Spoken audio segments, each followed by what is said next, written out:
Fromage et beurre. Dis, tu mangeais à ta faim là-bas? Pas toujours, mais on arrivait à se débrouiller. Et cette maudite guerre, c'est vraiment affreux. Non. Ça se supporte. Henrik Pradermer est allé au front et il a dit que c'est terrible ce qu'il a vu là-bas. Les attaques au gaz et tout le reste. Ce sont des ragots, maman. Des ragots. Regarde-moi. Comme tu vois, je suis parfait. Non? Oui, chérie.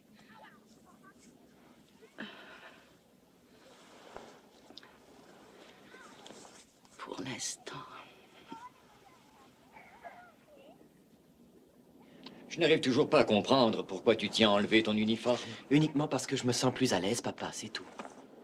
Bien sûr. Mais j'aurais aimé présenter mon fils soldat à mes compagnons de chez Maxi.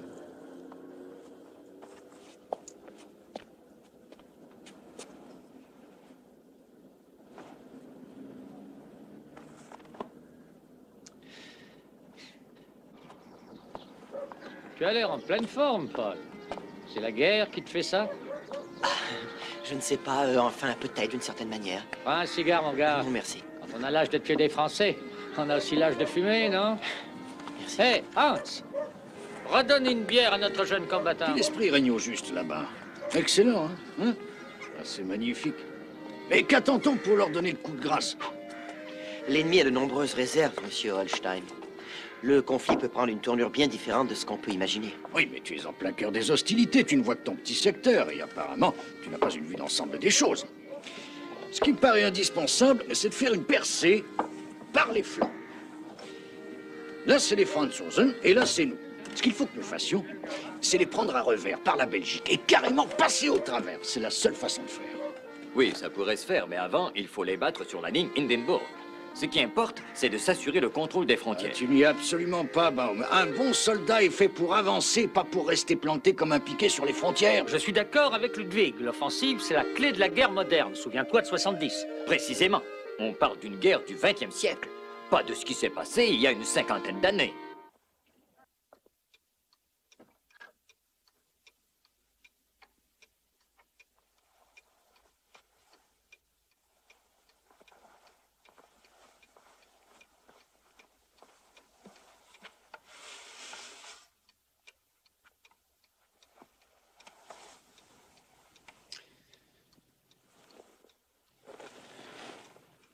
Maman, il est tard. Tu devrais être en train de dormir.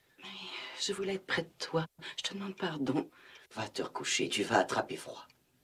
Je ne dors pas très bien depuis quelque temps. Il t'arrive d'avoir très peur quelquefois, hein? Non.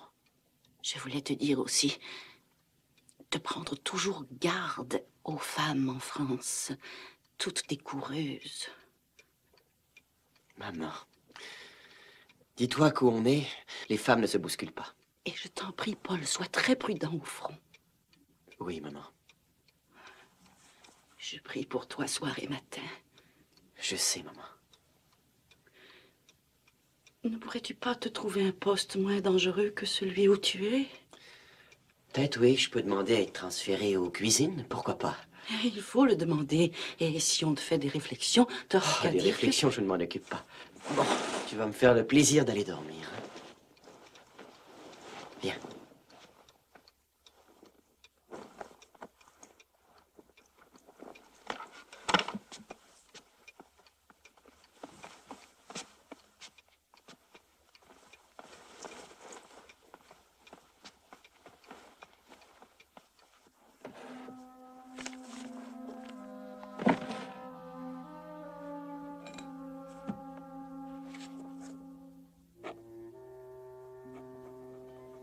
Maman, j'ai vécu dans cette chambre. Toutes mes affaires sont encore là. Tous mes livres que j'adorais. Mais ils ne me parlent plus comme ils me parlaient. Parce que je ne suis plus ce que j'étais quand je vivais dans cette chambre. Je suis un soldat. Je ne suis pas là pour lire, mais pour tuer. Tout ce que je connais de la vie, c'est la mort. Et je sais maintenant que je n'aurais jamais dû revenir. Tous les hommes pensent la même chose là-bas. On ne se perd pas en discussion sur le sens de la vie parce qu'elle n'en a pas. Il n'y a qu'une chose de vrai pour moi. Mes collègues du front. Et non pas mes livres, ma famille, ma vie. Je compte sur eux et sur rien d'autre. Maman, c'est affreux à dire, mais je sens maintenant que mon véritable foyer, c'est là-bas.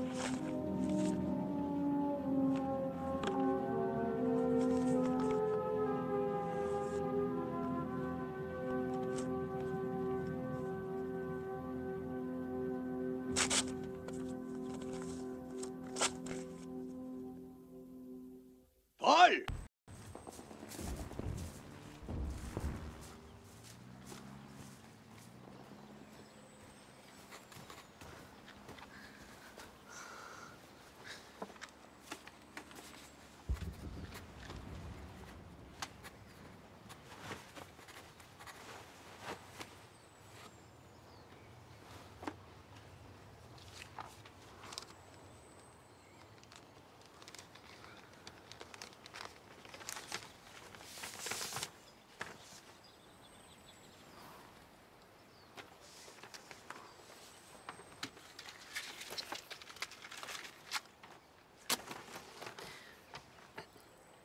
Mon joufflu.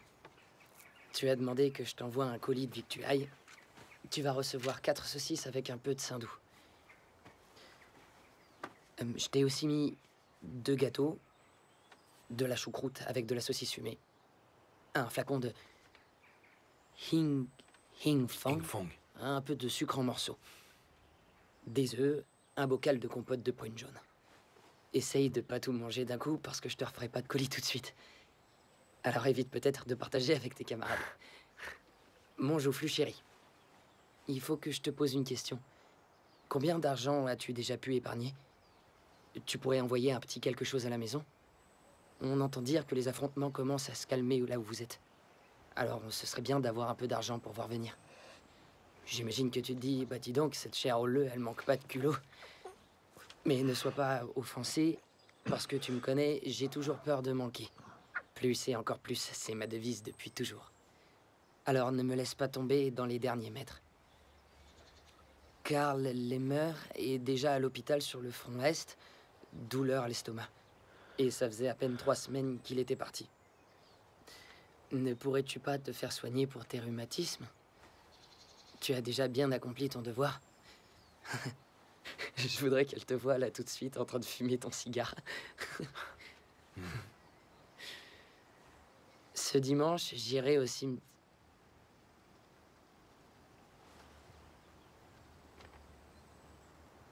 Ce dimanche, j'irai au cimetière pour voir notre petit garçon. Comme d'habitude, je lui ferai la lecture, il aimait tellement ça. L'an prochain, on ira ensemble célébrer son 10e anniversaire. Je n'ai plus rien à écrire pour le moment. Doux et tendre baiser de ta femme. À bientôt.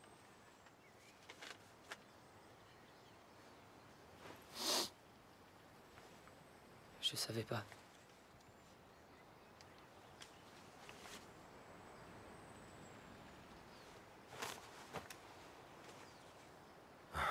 Paul.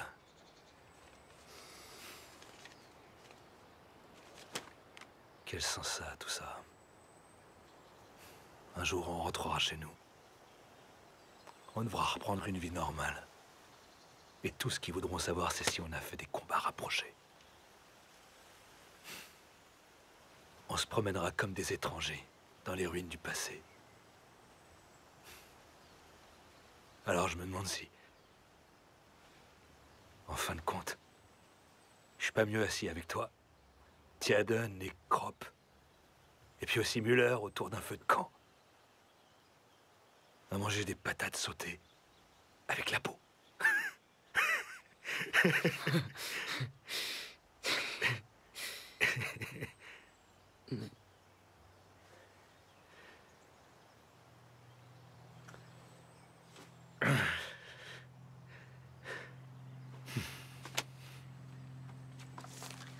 Je m'ennuie. Quand est-ce que ça va enfin recommencer? Quand est-ce que ça va enfin recommencer?